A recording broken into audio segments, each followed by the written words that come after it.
Welcome to the Political Matrix News.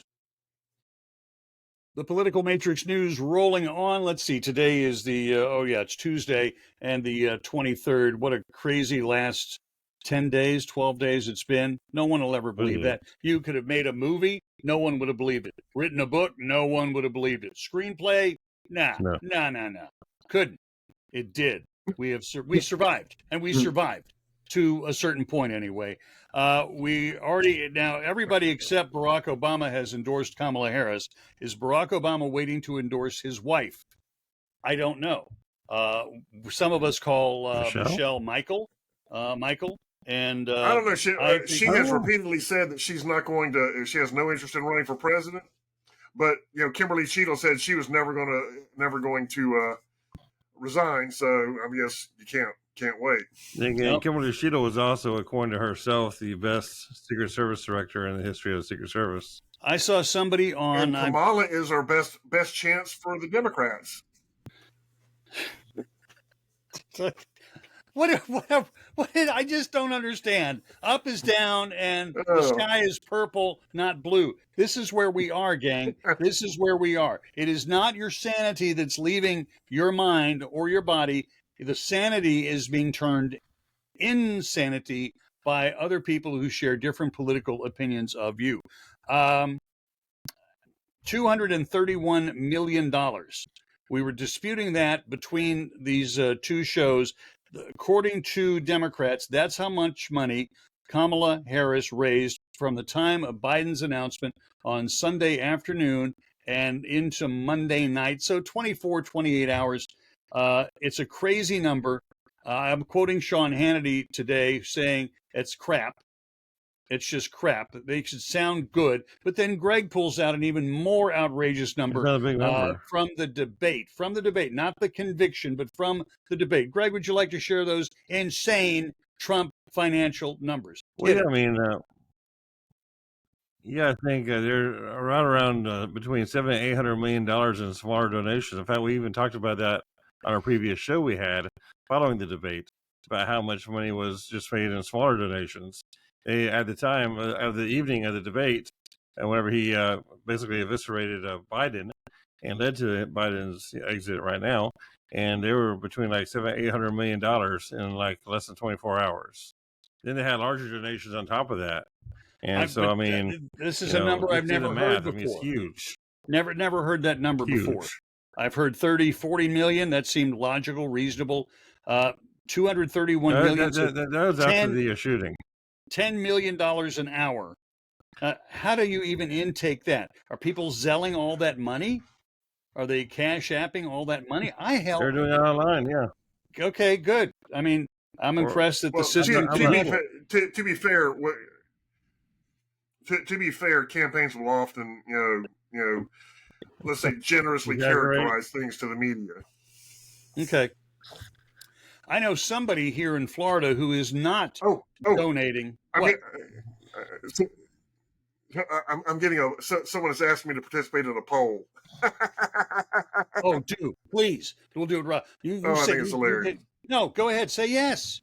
Say yes. We'll do it on the air while you're pushing the button. It's a text poll. That's fine. Yeah. Let's see. Do it. Yes.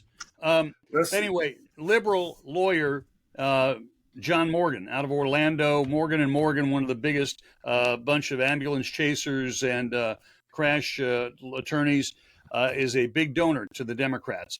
He was ready to write a $1 million check. He thinks that Joe Biden got shafted, and he's like, screw it. This is a big FU to the Democratic Party because of how they treated Joe Biden. John Morgan saying, I'm not going to write $1 million check. Screw him. He didn't appreciate it. So, how's the polling going there, Scott? How's the polling? So a lot of people. Well, a lot of people don't understand this, but a lot of polls, especially a lot of the text-based polls, aren't really polls as much as they're trying to get you to engage with the candidate, and that's what that was. That wasn't a poll. That's a marketing ploy. Oh, okay. Because they want my name and my information and stuff like that. Well, if I'm if you've got my number, you've got my name. So by doing this, what they're doing is it's just a marketing ploy. They're not really looking for data.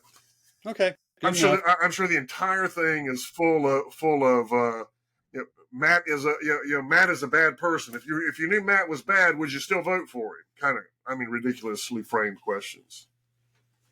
Would you think this is from Matt Gates's people or from his opponent? Oh no. This is from what's that boy's name, Greg? Aaron Demick. Yeah, Aaron Demick. Yeah, it's from Aaron Demick. Well, it's from Kevin McCarthy's PAC on behalf of Aaron Demick. Yeah.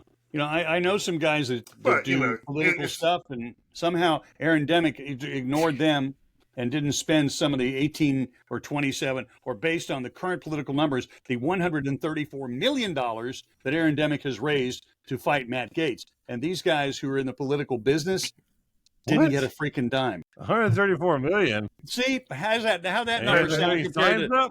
Yeah, there you go. That's Aaron Demick's number. That's like 231 million for Kamala, and I don't freaking believe it. That's damn near $1 per person for everybody in the United States. That's nuts. No, I'm not buying that. Let's talk about.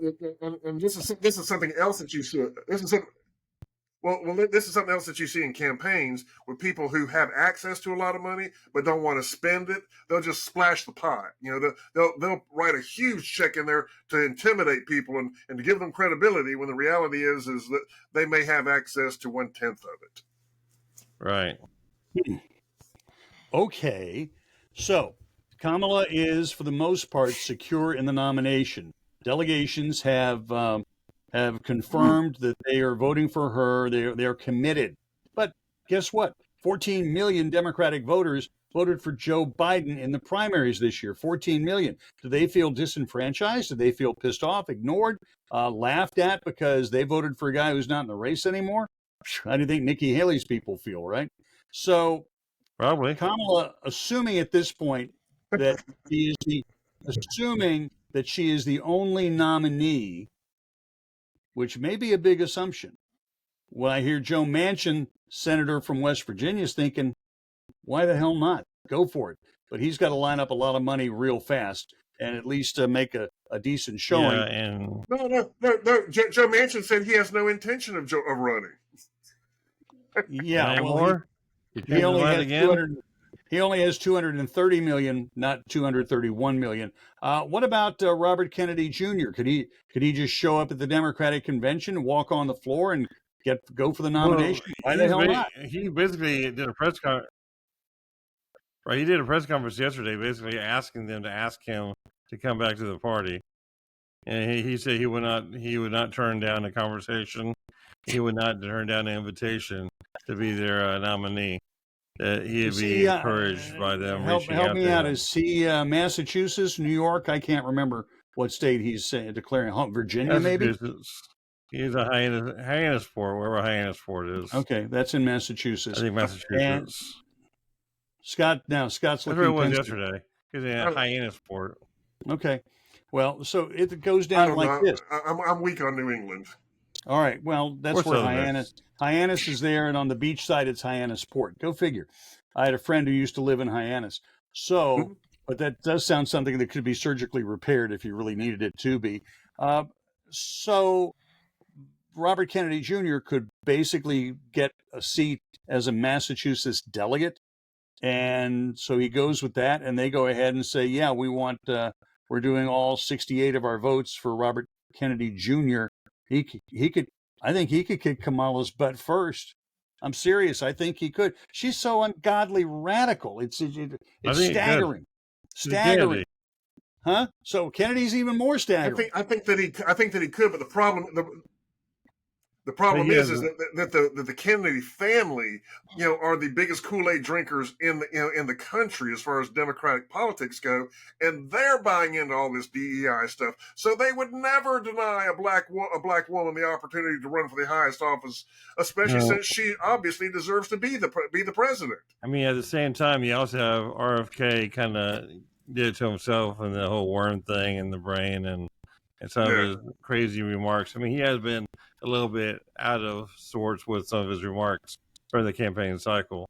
And so he's not really the most reliable for the Democrat Party.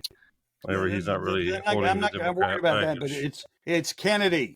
It's Robert Kennedy, Democrat, I know. I mean, he has Massachusetts. a name. How do they That's Kennedy. You're not? right. How do they not go, the prodigal son is here. He'll save us from Trump. Because he's not the same Kennedy as they are. I know that. Because he's an old white guy. He's an old white guy. I mean, they didn't even endorse him. I mean, the whole family got behind Biden. Exactly. It's The whole Biden ridiculous. specifically. I mean, the Kennedy family should be supporting the Kennedys. They got behind Biden, and with his dimensional and his imperativeness and everything else with his age and everything he's going through, they still got behind that as opposed to getting behind one of their own.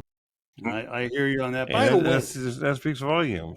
All right, so I'm almost scared if Biden gets to his speech tomorrow night and says he's leaving the presidency. I don't think he will.